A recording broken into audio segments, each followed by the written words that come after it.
escucha.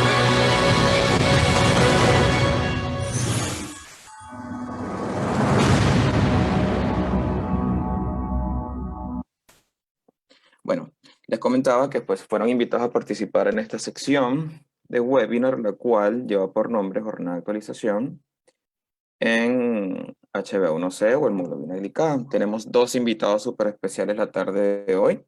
El primero es el doctor Luis Figueroa y en segunda instancia nos va a conversar un poquito acerca ya específicamente de desafíos en el laboratorio, la doctora Carolina Cucho. Entonces, como les mencionaba, nuestro primer invitado de hoy es el doctor Luis Figueroa Montes. Él nos va a conversar acerca de los criterios diagnósticos de la diabetes mellitus. Además, él es fundador de Medicina del Laboratorio, médico, patólogo clínico, investigador y escritor, miembro de la Sociedad Peruana de Patología Clínica, autor del libro Diabetes en la Medicina del Laboratorio. Un invitado ya casi que recurrente con nosotros, siempre presto a la participación en los webinars de Mindra y enfocado siempre a, si se quiere compartir los conocimientos con cada uno de ustedes. Listo, doctor, el auditorio es tuyo. Ya le doy el permiso para compartir la pantalla. Listo, doctor, ya puede compartir video. Listo. Bueno, buenas tardes a todos. En realidad es un honor para mí el día de hoy poder compartir una tarde académica, ¿no? Hablando de un tema tan interesante que está relacionado a la diabetes, un tema que a mí me gusta. Como saben, yo como médico patólogo me enfoco mucho en lo que son las enfermedades crónicas no transmisibles y la diabetes es una de ellas. Entonces, agradecer a Mindray por permitirme participar de este evento, agradecer a todos los que están el día de hoy participando de este evento. El propósito de mi conferencia básicamente va a ser una actualización rápida sobre los criterios diagnósticos de la diabetes 2001. En realidad, la Asociación Americana de Diabetes actualiza todos los años en el mes de enero los estándares para el cuidado de la diabetes. En ese sentido, ellos lo actualizan siempre en el mes de enero y esto es de acceso gratuito y público. Ustedes pueden acceder a toda la información desde la página de la Asociación Americana de la Diabetes y ahí pueden ver toda esa actualización. En esta tarde yo voy a tocar, como mencioné, el tema rápido acerca de los criterios diagnósticos para este año 2021 y después ya mi querida colega, la doctora Carolina Cucho Espinosa, colega, también nos hablará un poco más ya de una de las pruebas que se utilizan para el diagnóstico, que es la hemoglobina glicosilada. Así que iniciamos esta conferencia. Bueno, no tengo ningún conflicto de interés con el contenido de esta información. Hace un tiempo, menos de 2 años, un documental mexicano hablaba sobre el diagnóstico situacional de la diabetes en México. Y ellos alertaban del incremento de la prevalencia e incidencia en este país. Y uno de los factores que ellos asociaban era el alto consumo de bebidas azucaradas en este país. Y en este documental llamado El Susto, ellos narran de todas las dificultades que han tenido las personas que impulsan, obviamente, mejorar quizás las condiciones de una vida o un estilo de vida saludable, y de cómo quizás dentro de el estilo de vida, en este caso de los mexicanos o de algunas zonas de México, se hace natural de repente consumir estas bebidas. Entonces, yo les recomiendo, si lo pueden ver, este documental sería de una recomendación. Ellos mencionaban que inclusive la contraparte, esa parte que de repente, en parte empresarial, que no desea que se publique o que se publicite muchos de estos términos, hablaban de que tenía algunas estrategias, como era atacar a la ciencia, atacar e intimidar a los científicos, crear organizaciones de fachada, generar debates falsos, enfocar los problemas de diferentes formas, obviamente que protejan sus intereses, financiar campañas de desinformación e influir inclusive en la agenda política. Yo lo invito para que vean y comiencen a entender la importancia de comenzar a disminuir la prevalencia e incidencia de diabetes y enfocándonos en el diagnóstico precoz, que ese sería el principal objetivo, enfocarnos en el diagnóstico precoz de esta enfermedad no transmisible. Y como comenté, el día de hoy vamos a hablar sobre qué pruebas son las que actualmente se recomiendan para el diagnóstico de la prediabetes y diabetes, pero principalmente en el diagnóstico precoz, que sería el objetivo en realidad. La diabetes es una enfermedad que sigue creciendo año tras año y las proyecciones en realidad, como ven acá, por ejemplo, para el 2045, habla de 700 millones de personas que quizás van a poder tener esta enfermedad. Y así como esto ha ido creciendo año tras año. Si comparamos con años previos, la prevalencia era mucho menor, pero hoy en día las prevalencias son mucho mayores. Y se dice que uno de cada 11 adultos entre 20 y 79 años tiene diabetes probablemente en este momento. Y uno de los detalles más interesantes es que no hay mucha información, por ejemplo, de países y territorios que tengan datos, por ejemplo, de una prueba de la tolerancia normal. Como ven, hay países que no tienen datos suspendidos. Esta es una información que gratuitamente también la entrega para la comunidad científica la Federación Internacional de Diabetes, y ahí pueden tener datos muy interesantes.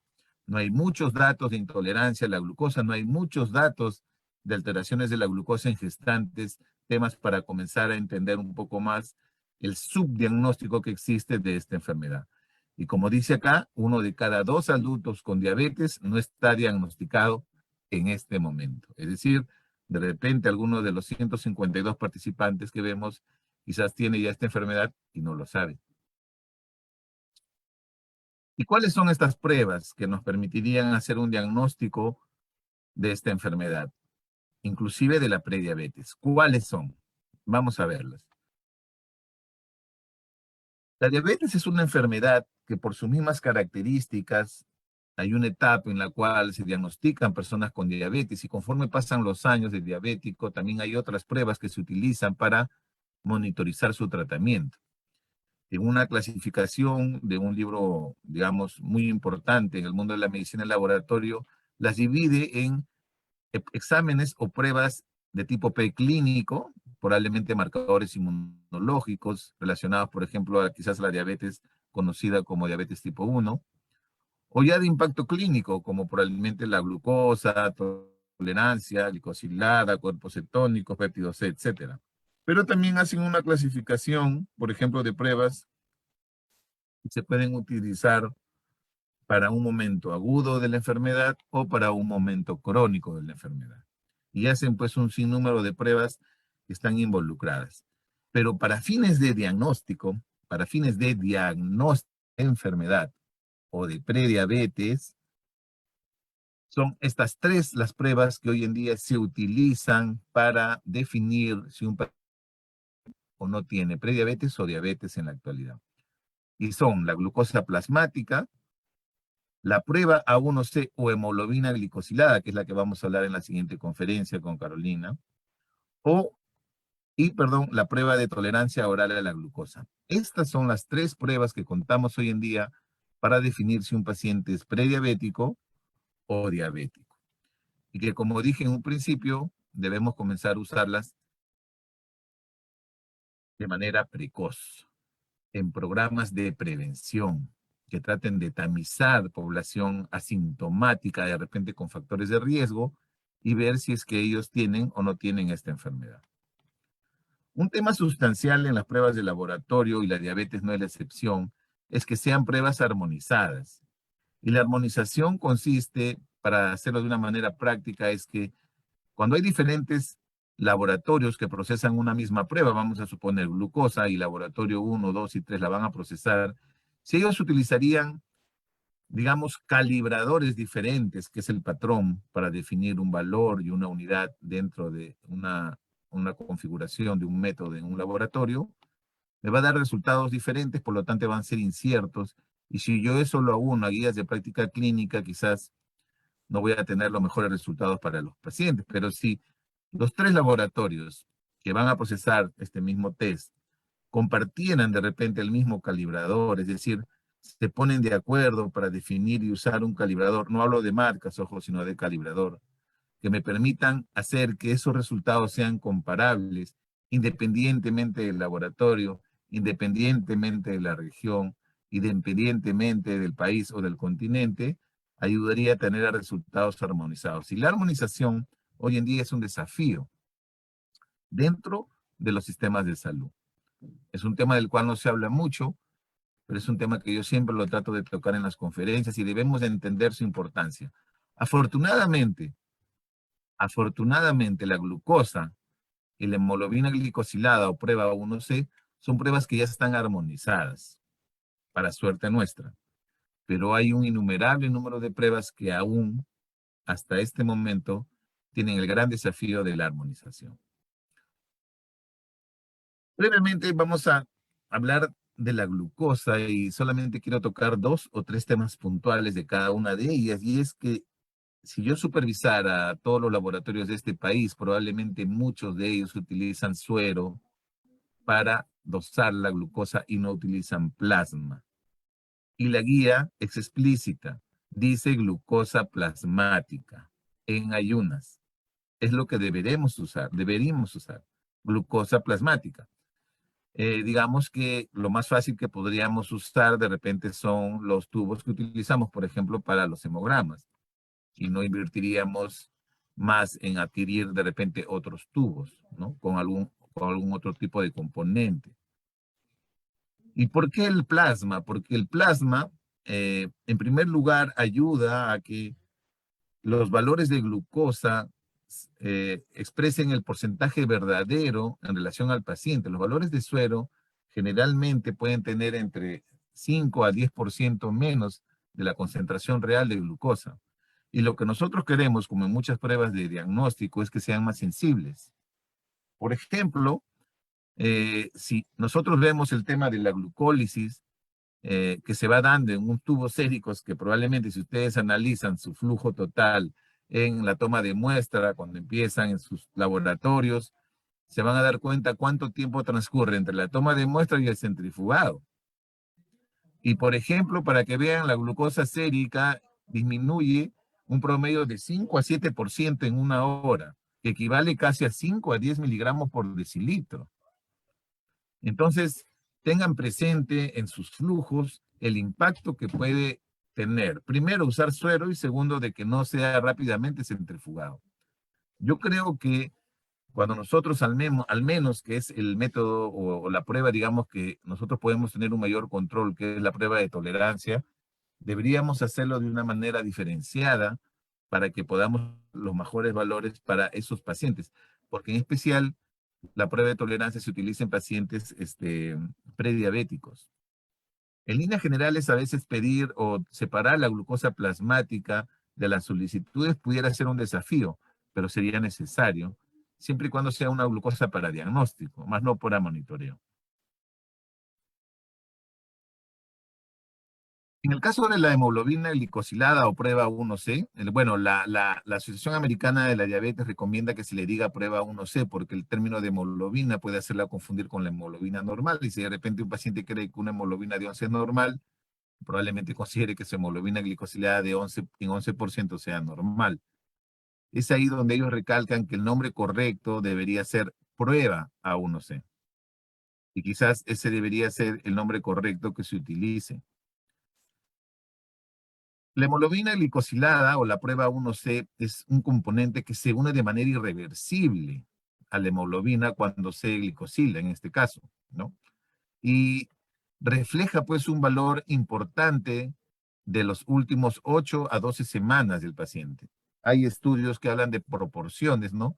Que un porcentaje importante representa el primer mes, otro porcentaje al otro mes, pero en líneas generales es una hemoglobina que se ha unido de manera irreversible y que nos haría pensar que en promedio la glucosa de ese paciente en los últimos meses ha estado definido por esa concentración cuando la estimamos. Sin embargo, la prueba 1C pues tiene muchos desafíos de la perspectiva metodológica por el tema de que pueden haber múltiples variables que pueden interferir y alterar ese valor en algunas condiciones clínicas específicas. Aparte de que puede estar aunado a alteraciones de la hemoglobina. También la guía recomienda que la hemoglobina que utilicemos pues tiene que ser trazable. Acá ya hablamos temas de armonización, ¿no? A métodos que sean pues certificados por el NGCP a raíz de estudios del DCCT ya de hace muchos años. Y esto es algo que podemos evidenciarlo vía web. Hay manera de obtenerlo. La otra prueba que les mencionaba era la prueba de tolerancia. Y la prueba de tolerancia para mí en lo personal es una prueba muy importante dentro del arsenal diagnóstico de la prediabetes y diabetes. Y es una prueba que tenemos que darle un trato preferencial dentro del diagnóstico de diabetes.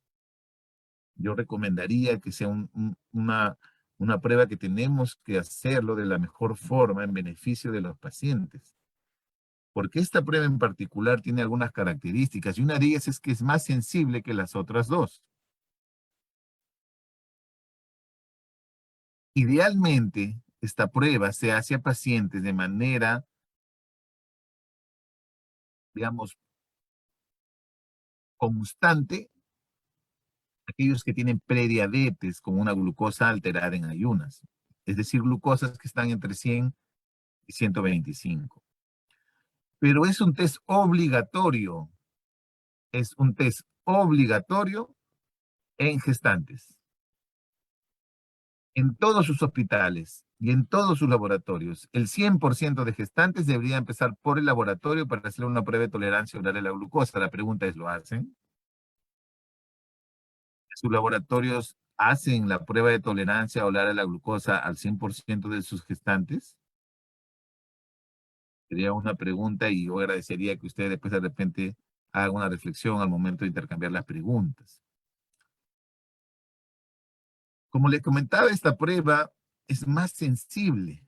Tiene una sensibilidad del 81 al 93% y van a ver probablemente muchos pacientes que tengan valores de prediabetes o inclusive veo pacientes con valores normales de glucosa, pero cuando hacemos la prueba de tolerancia expresan un valor ya de diabetes. Es decir, superan los 200. Por eso es que es una prueba muy sensible. De las tres pruebas, la más sensible es la prueba de tolerancia. Sigue la glucosa y por último la hemoglobina glicada. Pero la indicación de este test es en pacientes prediabéticos con una glucosa entre 100 y 125 o de repente con pacientes que tienen glucosa normales con factores de riesgo y al 100% de gestantes entre las 24 a 28 semanas de edad gestacional es lo correcto. Y bueno, ya preparar la glucosa en sí, pues tiene varios desafíos porque hay que preparar al paciente, hay múltiples variables que tenemos que tener en cuenta para hacer esta prueba dentro del laboratorio y es un tema obviamente que ya es un tema de organización y definir el procedimiento correcto. Al menos a mí en el Perú, yo diría que más de 10 laboratorios me han pedido el instructivo, yo he compartido el instructivo para que lo adapten a sus realidades, ¿no? Pero es un tema que debería verse con mayor claridad.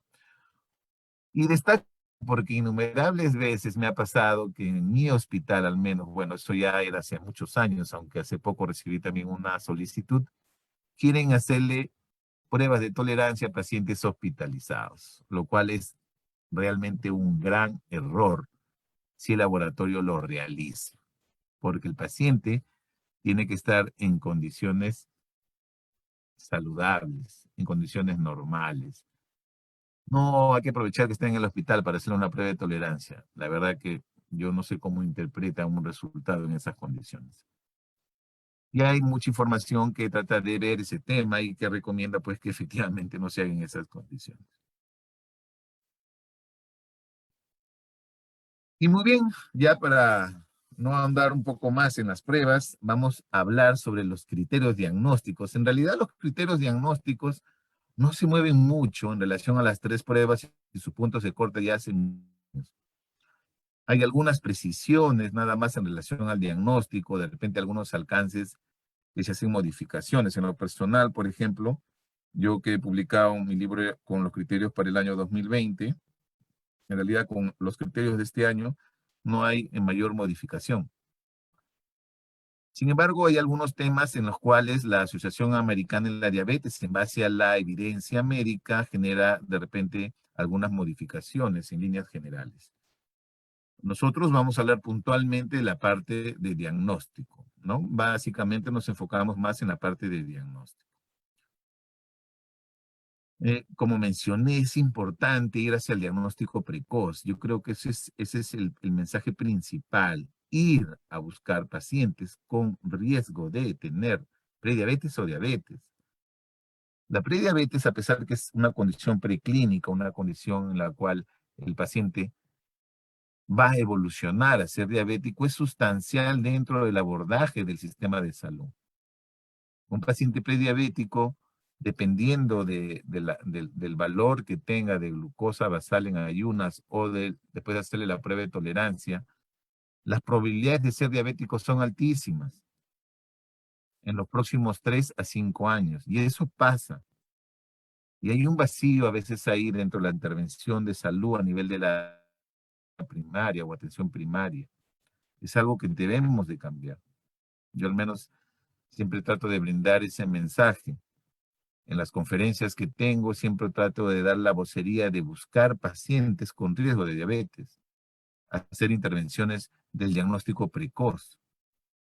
Sería fundamental para tratar de luchar contra esta enfermedad que lamentablemente es muy ingrata cuando se instalan las complicaciones crónicas en los pacientes.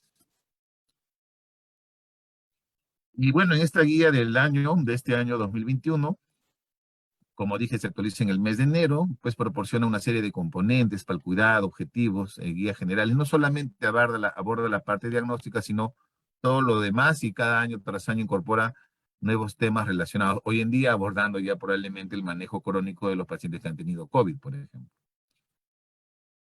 En relación a la clasificación y diagnóstico, se destacan 4 puntos, digamos, los más importantes. En lo personal, hay uno a mí que más me interesa. Han hablado de considerar ya el nuevo término de diabetes autoinmune latente en adultos. Por ejemplo, son conceptos importantes que se van hablando desde la perspectiva de clasificación. Como ustedes saben, hoy día son 4 tipos de diabetes. Diabetes tipo 1, que está asociado a la deficiencia de insulina, la diabetes tipo 2, que es la del adulto tradicional, pero cada vez vemos gente más joven, adolescente, preinfantes, infantes ya con diabetes tipo 2, por el estilo de vida. La diabetes mellito-gestacional, que es la que se presenta durante el embarazo, y por último, otros tipos de diabetes asociadas ya a temas más específicos, MORI y otro tipo de diabetes de tipo genético. Pero de estos 4 que se han actualizado, digamos, los conceptos en este año, se incorpora uno muy importante, que es la recomendación sobre detección de diabetes y prediabetes en pacientes con VIH. Este es un tema muy importante y ya les voy a contar un caso más adelante, un ejemplo.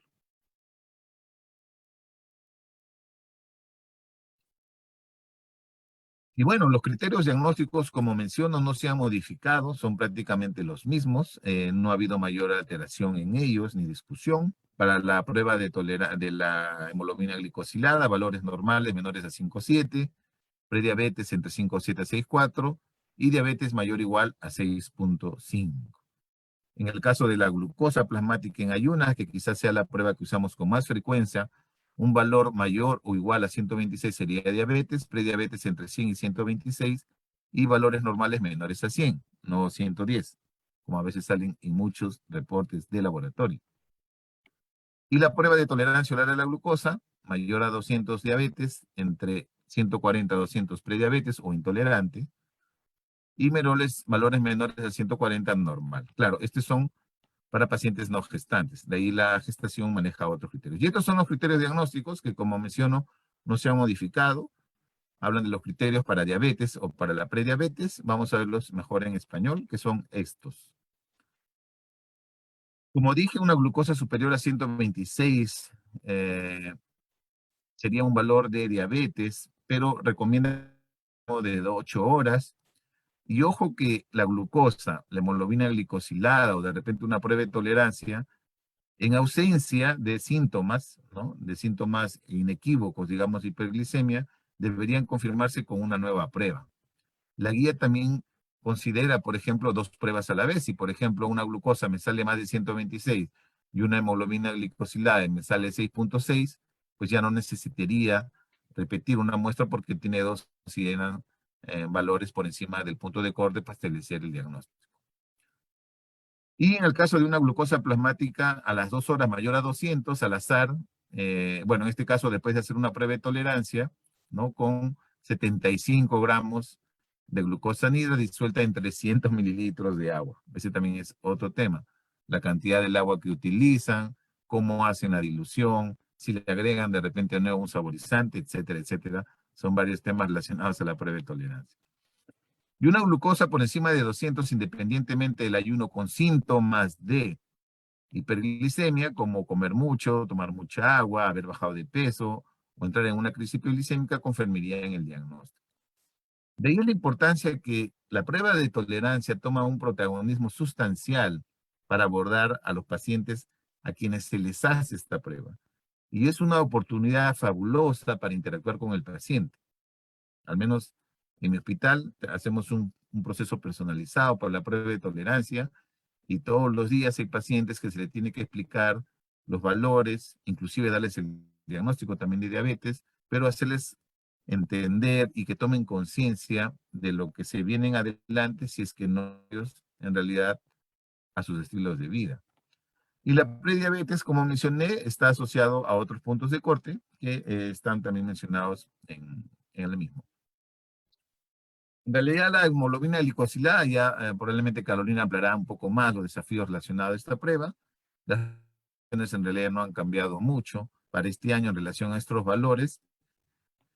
Los pacientes, obviamente, la detección de prediabetes o diabetes en adultos con una evaluación informal de factores de riesgo o herramientas validadas debe ser considerado, es decir, siempre buscar. Después hay varios enlaces en los cuales ustedes pueden entrar, agregar factores de riesgo probablemente y definir si tienen o no la posibilidad de ser diabético. Las pruebas de laboratorio obviamente ayudarían mucho también para ese fin. Pruebas. Sin embargo, si no hubieran antecedentes o factores de riesgo, todas las personas mayores de 45 años deberían hacerse una glucosa al menos para ver si es que tiene o no el riesgo, diabetes o prediabetes. Y si esta sale normal, por lo menos repetir una vez cada 3 años, ¿no?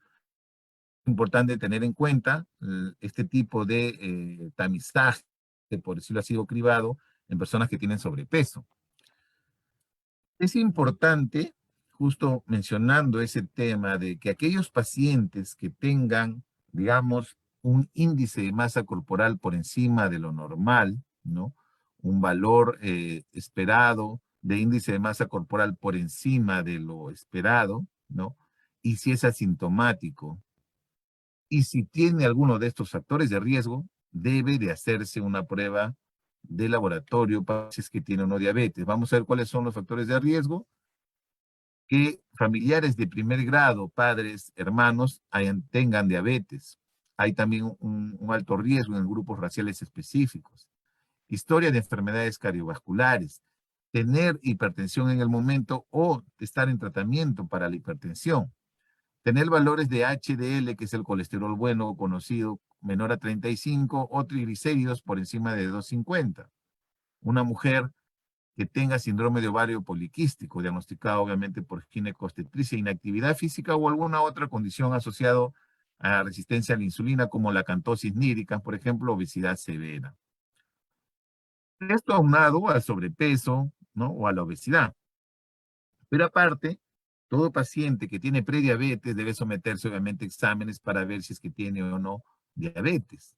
Mujeres que hayan tenido el antecedente de diabetes mellitus gestacional es importante, al menos 3 años posteriores de seguimiento es fundamental al momento de dar el alta en este tipo en esta gestación. Como mencioné, personas que tengan más de 45 años deben hacerse unas pruebas y si esta sale normal, un seguimiento por lo menos a intervalos de 3 años. También hay recomendaciones para hacerse pruebas para descartar diabetes en población adolescente, ¿no? Acá ya no se usan de repente el índice de masa corporal, sino percentiles, que esto ya lo manejan los pediatras. Antecedente materno de diabetes mellitus gestacional, historia familiar, en primer o segundo grado también de diabetes, temas raciales, étnicos, ver probablemente si hay o no asociado una resistencia a la insulina, como acantosis nigricans, hipertensión, dislipidemia, ovario poliquístico, o en fin, cuando han sido de repente bebés grandes, ¿no? Macrosómicos, que hayan tenido un peso mayor a 4 kilos. Y acá está esta parte que se ha agregado ahora y se detalla más en este consenso anual, y es que los pacientes con VIH deben de someterse a pruebas de detección de diabetes o prediabetes con una glucosa en ayunas antes de iniciar su tratamiento antirretroviral, al momento de cambiar la terapia antirretroviral y de 3 a 6 meses después de iniciar o cambiar su terapia. Lo que pasa es que muchos medicamentos que se utilizan para el tratamiento antirretroviral en pacientes con VIH generan una hiperglicemia iatrogénica. Lo mismo con los corticoides, por ejemplo, o con el tratamiento de medicamentos antipsiquiátricos. Son medicamentos que tenemos que tenerlo presente. Hace unos meses llegó un joven sin antecedentes familiares, sin sobrepeso, preocupado porque habían salido valores de prediabetes en su glucosa basal y cuando le hicimos una prueba de tolerancia, pues apareció la diabetes. Y él realmente estaba preocupado, él no entendía por qué y después ya ahondando un poco más epidemiológicamente, él mencionó que era un paciente que estaba en tratamiento para el VIH. Y esa era la causa. Es un tema que tenemos que tenerlo presente al momento de abordar el paciente desde la perspectiva epidemiológica. Otro tema interesantísimo y que, bueno, ya estoy pronto a desarrollar una investigación porque con un centro que sí me escuchó ha comenzado a mandar muchas gestantes y ya tenemos un número significativo. Vamos a abordar el tema de la diabetes mellitus gestacional. Este es un tema muy interesante y que año tras año sigue generando alguna discusión, básicamente en la manera como lo hacemos para definir el diagnóstico y el método que utilizamos para hacerlo. Y a veces crea también confusión al momento de la interpretación. Eh, pero lo que tienen que tener claro es que el 100% de las gestantes entre 24 y 28 semanas de manera obligatoria deben hacerse una prueba de tolerancia oral a la glucosa en sus laboratorios. Eso es sustancial, entre 24 y 28. Y esto tienen que trabajarlo codo a codo con el servicio de ginecobstetricia para tratar de hacerlo e implementarlo. Muy bien, hay dos maneras. Una es en un solo paso y hay otra que es pasos que es un poco más complejo. Muy bien, y como les decía, pues hay páginas en donde ustedes pueden entrar y ver si es que tienen o no un riesgo de hacer diabetes, ¿no? Pueden evaluarlo, pueden compartirlo. Debemos luchar para tratar de disminuir la incidencia de diabetes y buscar pacientes con prediabetes que ya tienen riesgo de ser diabéticos y que inclusive ya pueden tener algún tipo de daño cardiovascular. Luchar contra la prediabetes es sustancial en los sistemas de salud y debería ser parte de una política pública dedicarnos a buscar pacientes prediabéticos o tratar de iniciar tratamiento a pacientes que tienen un riesgo alto de ser diabéticos. Por ejemplo, tener prediabetes con la glucosa y tener prediabetes con un test de tolerancia.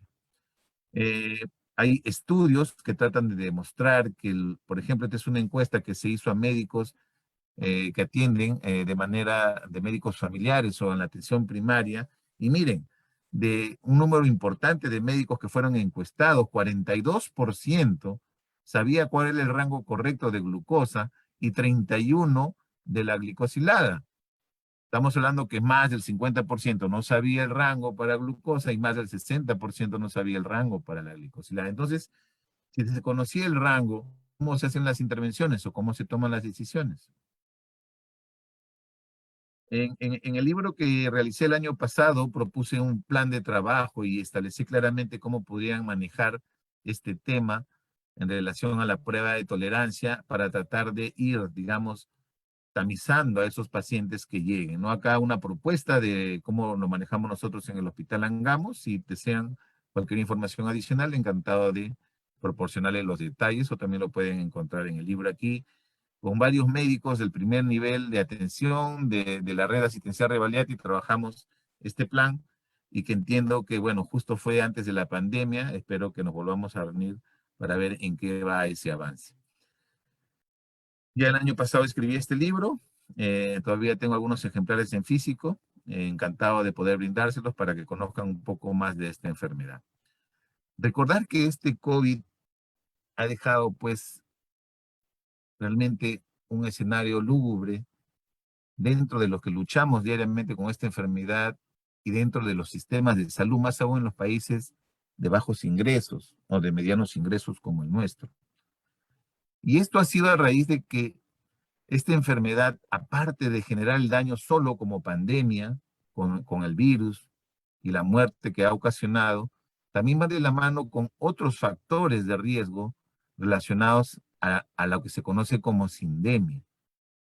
Y es que factores de países pobres, con sistemas de salud afectados, con problemas de seguridad alimentaria, con inequidades sociales, generan lo que hoy se conoce como una sindemia, donde no solamente la pandemia en sí hace el daño, sino que se suma a otros factores asociados a la pandemia. Y eso ha ocasionado que probablemente el sistema de salud no haya atendido adecuadamente, en especial las enfermedades crónicas, como la diabetes, las enfermedades cardiovasculares, el cáncer y otros, que en realidad va a ser el próximo tsunami, la próxima pandemia de enfermedades crónicas que van a comenzar a llegar a los hospitales para ser atendidos. Por ejemplo, hoy ya yo veo en un hospital un diferimiento de citas lamentablemente para laboratorio porque hay una demanda importante contenida en la consulta externa y es algo que vamos a tener que enfrentar en los próximos meses y años, el impacto de esto. Luchar contra las enfermedades crónicas no transmisibles es sustancial en los sistemas de salud y cambiar los estilos de hábitos saludables son fundamentales para ello. Bueno, en realidad esto es todo lo que he querido traerles el día de hoy.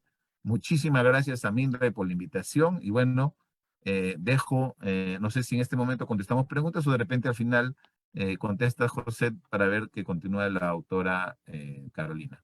Muchas gracias.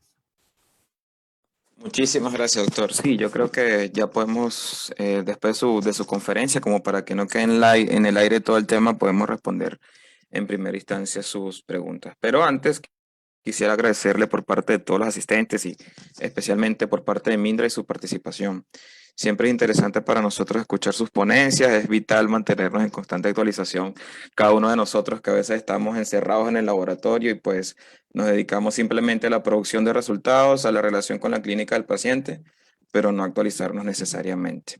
Y pues en Mindra y yo personalmente invitamos a cada uno de los asistentes a revisar el libro La diabetes en la medicina del laboratorio. Pienso que les va a dar una herramienta súper necesaria a nivel clínico y sobre todo a nivel de laboratorio. Así que aprovechemos los conocimientos del doctor y cada una de los pensamientos que tenga con respecto a la medicina del laboratorio. Entonces vamos a pasar con las preguntas, doctor. En primera instancia nos consultan que si se hace alícuota o se usa tubo con gel separador, igual habría ese gasto de 5 a 7% de la glucosa. Como dije, ahí es importante definir si es una glucosa para diagnóstico o para monitoreo. Si es para diagnóstico, la guía es explícita, dice glucosa plasmática. Y con un gel separador no vas a obtener glucosa plasmática. Si es para un tema de monitoreo, obviamente el proceso de centrifugarlo inmediatamente sería lo correcto, ¿no? Listo. Muchas gracias, doctor. Continuamos con una consulta del doctor Luis Giller. Bueno, realmente no es una consulta, sino más bien como una aseveración o un comentario. Dice que ha caído mucho el uso de la tolerancia oral a la glucosa, casi no hay solicitud de esta prueba a nivel de laboratorio clínico. Quizá usted pudiese darnos un comentario acerca de esto y más o menos a qué se debe. Yo en realidad amo esta prueba. Si hay una de las pruebas de laboratorio que más satisfacción me da como patólogo es la prueba de tolerancia. Nosotros en mi hospital atendemos un promedio de casi 8 a 10 pacientes diarios para hacer una prueba de tolerancia. De ellos es una o dos gestantes. Y le doy, por decir así, un trato personalizado a estos pacientes al momento de interpretar sus resultados. Eh, es una de las pruebas que tiene más sensibilidad y es la que debe de hacerse a todo paciente prediabético. Es una prueba muy importante. Y quizás es el desconocimiento hoy en día de esta prueba y la contribución que tiene para tratar de tamizar ese paciente con factores de riesgo o pacientes que ya son prediabéticos. Entonces, es un tema de hacer más visible quizás el test. Y el otro tema es que, como dije, al menos al 100% de las gestantes deberían hacerle la prueba de tolerancia, pero es un tema de que conversen con los servicios de ginecobstetricia para que se haga esto de una manera obligatoria. En la medida que nosotros hablemos de las pruebas de laboratorio, en la medida que nosotros hagamos visible nuestra contribución al sistema, va a ayudar en eso. Gracias, doctor. Acá me parece esta consulta súper importante de la doctora Lilian Gaitán. Un saludo, doctora. Nos indica que, pues, usted menciona que la PTOG es mandatoria en gestantes y a su vez es recomendable no realizarla en periodos de hospitalización. Entonces, ¿cómo se manejaría una petición médica hospitalaria que requiere evaluar una posible diabetes gestacional? Es que en realidad yo no sé por qué a los pacientes hospitalizadas les hacen esta prueba, no sé, no lo comprendo en realidad. Si una gestante ha ingresado, por decirle, pues, no sé, por una amenaza de aborto, de repente está en un periodo de embarazo, no sé, pues, un embarazo de alto riesgo, qué sé yo. Si está en una condición de estrés, ¿cómo pueden hacer una prueba de tolerancia para tratar de valorar el valor verdadero de esa glucosa? No es racional. O sea, a ver, nosotros somos los profesionales de laboratorio y nosotros somos los que nos empoderamos de las pruebas. Entiendo que los usuarios soliciten. Un médico me puede solicitar, pero yo tengo que ir a defender mi posición y decirles que no más pruebas de tolerancia a pacientes hospitalizados. Cuando el paciente esté de alta, cuando esté en las mejores condiciones, probablemente lo citaremos con calma. Cuando le den de alta a su paciente, doctor, usted me avisa, le manda con su solicitud y nosotros le vamos a dar una atención oportuna, de repente en los próximos 5 días. Es un tema que pudiéramos negociar, pero no hagan pruebas de tolerancia a pacientes hospitalizados, gestantes o no gestantes, pediátricos, infantes, etcétera. No es lo correcto. No debe de hacerse a pacientes en esas condiciones. Muchas gracias, doctor. Acá la doctora Ruth Claros nos consulta que porque hay mucha diferencia entre la glucosa que realizamos en el laboratorio en comparación al el glucómetro capilar. Ya. Hay ya muchos estudios de hace muchísimos años que tratan de ver que la variación entre estos glucómetros de glucosa capilar con, digamos, la glucosa del laboratorio central pueden tener variaciones del 40, del 30, del 20, del 10%, dependiendo del equipo. Pero hay que entender algo. Estos equipitos que inclusive se utilizan, yo he visto en tomas de muestra para definir puntos de corte, si son para uso diagnóstico, perfecto. Pero si son para monitoreo, no deben usarse para ese fin. Tienen que definir bien que el equipo POC que utilicen para dosar glucosa capilar sea para ese fin, que sea para fin diagnóstico, porque yo voy a definir. O lo que han hecho muchos es comparar los valores de este equipo, que esté bien calibrado, obviamente, y siempre controlado por laboratorio central, y comenzar a ver cuánto se aleja de nuestra prueba de laboratorio, que también debe estar bien controlado desde la perspectiva de control de calidad interno, externo, en el desempeño analítico que tenga, es decir, que sea un buen reactivo, que esté el performance adecuado de clase mundial de repente, o de un comportamiento aceptable, y nosotros ver cuál es ese porcentaje, ¿no? Y de repente comenzar a hacer algún tipo de factor de corrección. Sí he visto lo que hacen algunos, pero en la práctica estos aparatitos no deben usarse para definir puntos de corte para diagnóstico. No lo recomendaría. Muchas gracias, doctor. Pensé que es súper importante esa parte porque a veces los médicos se guían únicamente por el valor del glucómetro. Acá también nos consultan, ahora que hablamos de la PTOG, hasta qué valor es aceptable la glucosa basal para iniciar la ingesta de glucosa. Entiendo para la prueba de tolerancia. Exacto, para la prueba de tolerancia. ¿Hasta qué O valores sea, un podemos paciente, considerar? es que es el punto de corte, el punto de corte. Yo en mi O sea, hospital ok, manejo hasta 100, si un paciente tiene glucosa basal en ayuno más de 126, es diabético. Lo único que hago es volverlo a citar al día siguiente y verificar que ese valor exceda el 126 y ya tiene diabetes, ya no necesito hacerle un test de tolerancia. La prueba de tolerancia se hace a pacientes entre 100 y 125. Yo no tengo que poner un valor límite, porque si estoy aceptando un paciente de 140, no sé, o 150, es un paciente con diabetes, no tiene sentido. La prueba de tolerancia se hace a pacientes que están por debajo de 126. Lo que me pasa a veces es, por ejemplo, un paciente tiene 127, lo cito al día siguiente, de preferencia, o los últimos, los 3 días inmediatos, y me sale 124, ante esta discordancia yo le hago la prueba de tolerancia. Pero si un paciente me sale 127 y en la próxima me sale 127 o 128 porque la glucosa reproduce mucho, a excepción que el paciente haga cambios y los hacen, pues obviamente ese paciente tiene diabetes. ¿Para qué le voy a hacer una prueba de tolerancia? No tiene sentido. Listo, muchísimas gracias, Victoria. Bastante importante recalcar eso. Ahora el doctor Renato Desideri nos consulta acerca de la prueba de fructosamina, si esta puede ser utilizada para el diagnóstico o seguimiento de prediabéticos o pacientes con diabetes mellitus 2. Una pregunta muy interesante, pero como es una proteína delicada, se la dejo para Carolina para que ella se luzca con esa respuesta. Listo. Y creo que nos da espacio a responder una más y seguir con la conferencia. La doctora Carmen Vázquez, ¿cómo está, doctor? Un saludo. Nos consulta en relación a la glucosa postprandial, quedaría ya descartado porque algunos médicos todavía la solicitan. Muy interesante. En realidad, el monitoreo postprandial de la glucosa se asume en un paciente diabético. Queremos ver cómo se está comportando su glucosa después de los alimentos.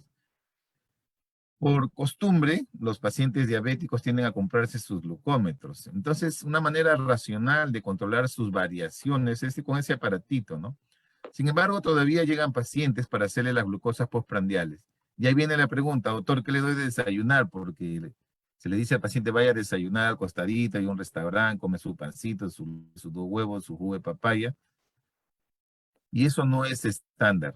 Una prueba de glucosa postprandial tendría que ser estandarizada y es como hacer una prueba de tolerancia, exactamente lo mismo. De 275 gramos de glucosa anhidra y después de las 2 horas veo cómo está su glucosa. Es lo que hacemos en mi hospital. De las pocas que ya quedan aún, lo hacemos como una prueba de tolerancia. Listo. Muchísimas gracias entonces, doctor. Las que no pudimos responder, lo invito a dejar su correo en el chat. Yo también Perfecto, dejaré el mío. En tal caso que nos quieran consultar, pues ya le podemos responder directamente vía correo, ¿le parece? perfecto, perfecto. Muchísimas gracias. Voy a escribirle en el chat mi correo. Gracias a ustedes por la invitación y gracias a todos ustedes por las preguntas también. Listo. Muchísimas gracias a usted por su ponencia, doctor. Ok.